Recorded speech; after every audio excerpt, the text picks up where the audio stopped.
Morning, everybody. It's the Sound Couple. And a morning it is because it is 10:27 in the morning. Yeah, today we got a wedding and we have an early call time. I'm not sure why such an early call time, but that's what we have. So it is an in-town gig with an out-of-town feel as far as it's going to be pretty much our whole day. We're going till midnight, so long and short, it'll be probably a 16-hour day.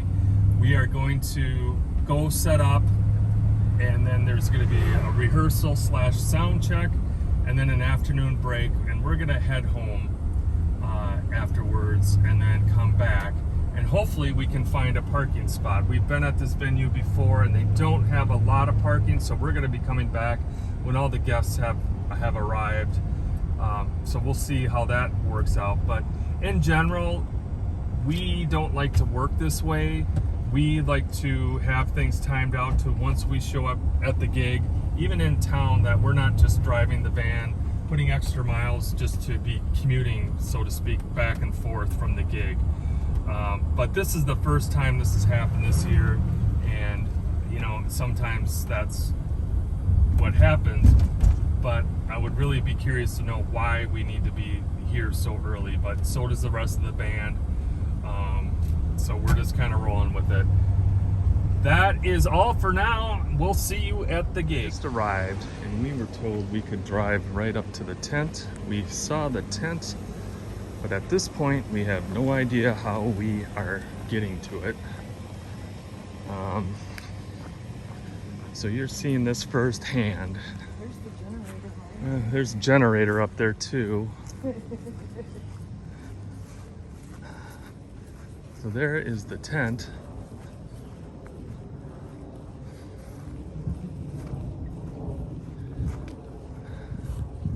Maybe it was coming away around the other end is the way we get here.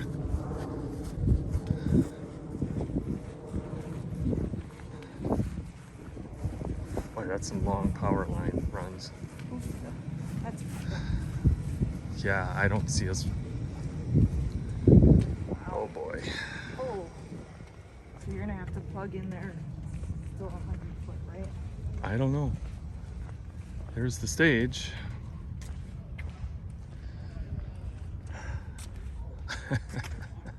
Great. I don't see a way of pulling down here.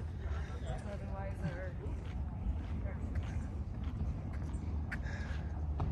Oh yeah, that's about.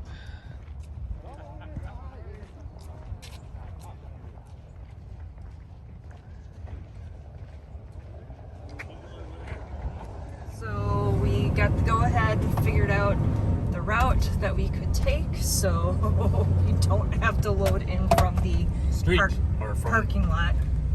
Yeah, because that would be uphill. Well, and here again is the benefit of this van. You know, a big truck or a bigger truck or like this U-Haul right here, no way. So there's that lady carting stuff, and here we are able to pull right in. There's a nice old vet right here. I like that. Do you want me to end up getting out though and Maybe. okay. But, and then at the end, or when we come back, we got to go ahead to park right down here. Should we film this for those guys? Yes. For those guys, and I'll just send Yes. the clip in the email. All right. Here's the tennis courts. So you're coming along the right of the tennis courts, and a little bit tight curve here. To the right of the main building too. Yep, to the right.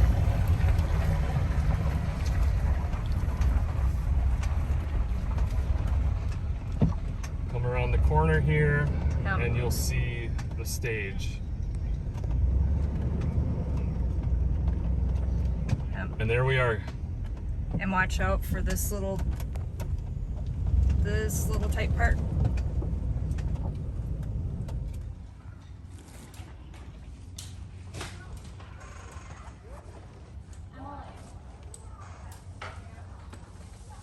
We are loaded in, we are set up, and take this opportunity just to show you a little bit of this load in and how important it is to consider the vehicle you need to get the job done in the size.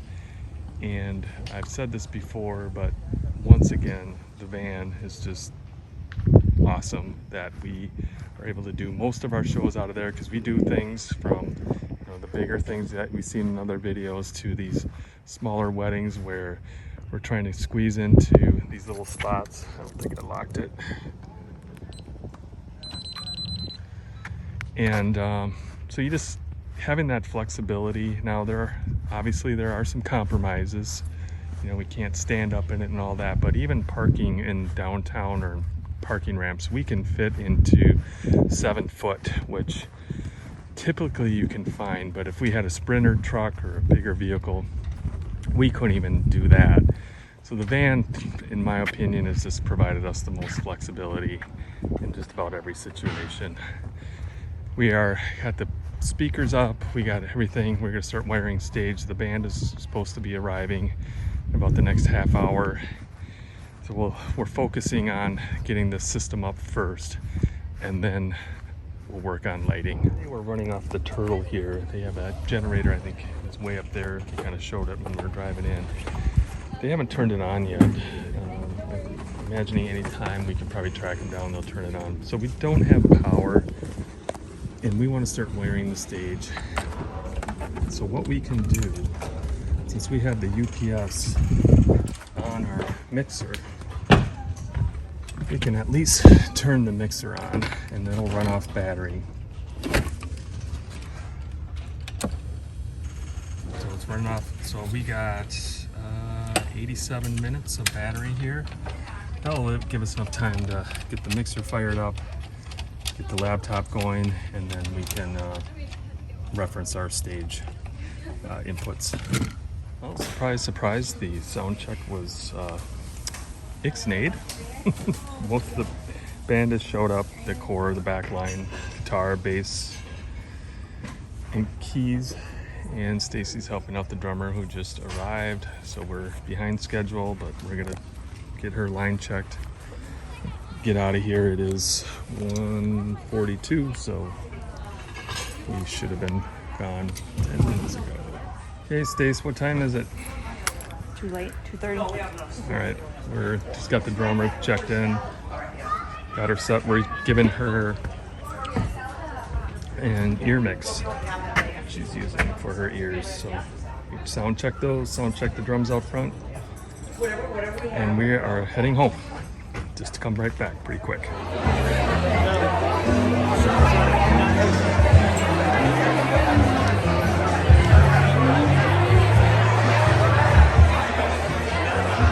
We're waiting for our dinner still.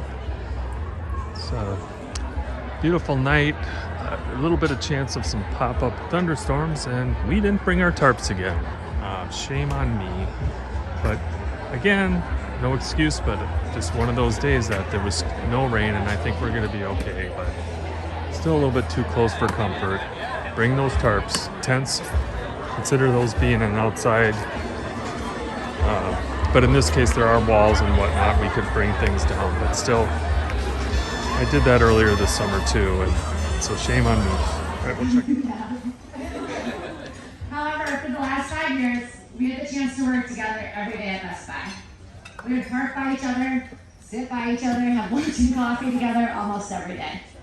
Everybody.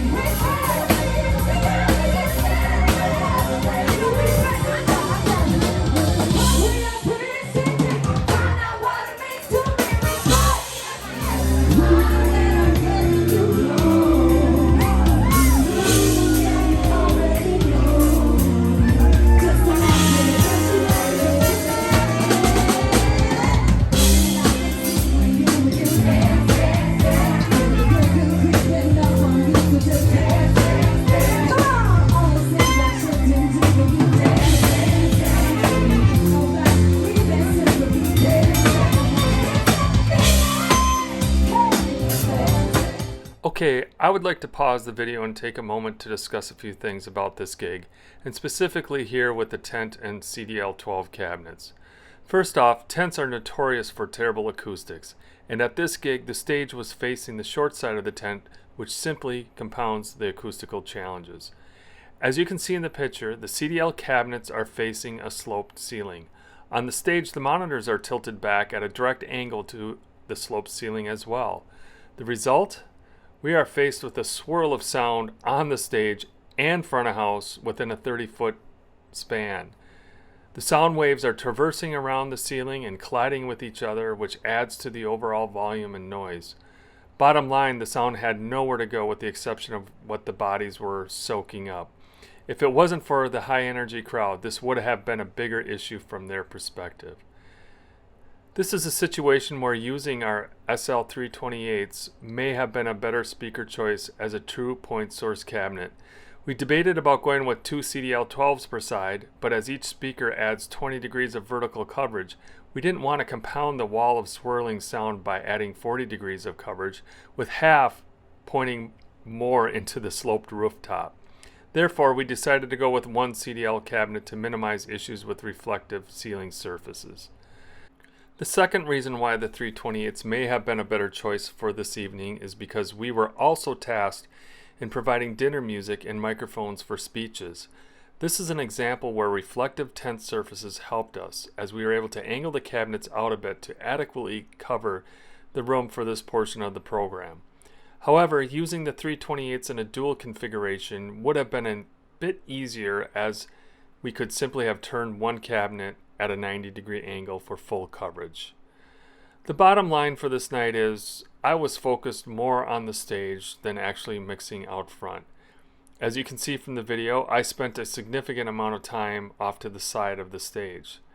Truth is, even if I was more focused on mixing out front, it really didn't make a big difference, as it was so loud with the noise floor of a packed dance floor and the band's high energy. The front of house mix was secondary. This was a situation that I need to work both sides with the primary focus on managing stage, so a front of house mix could even exist. We were ultimately able to manage it all, but it took a lot of work. This would have been much easier to manage if the band's stage volume was not so loud. So the question is, why wasn't I stomping my feet demanding they bring the stage volume down?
Everywhere I go, they be like, ooh, so bad.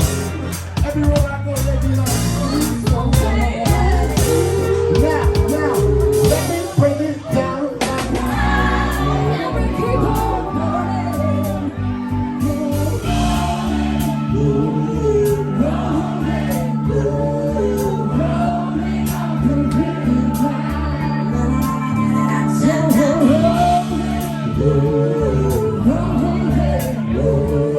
Rolling on the river.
2:08, and like we said at the beginning of the night or day, this would be a long day, and it certainly was.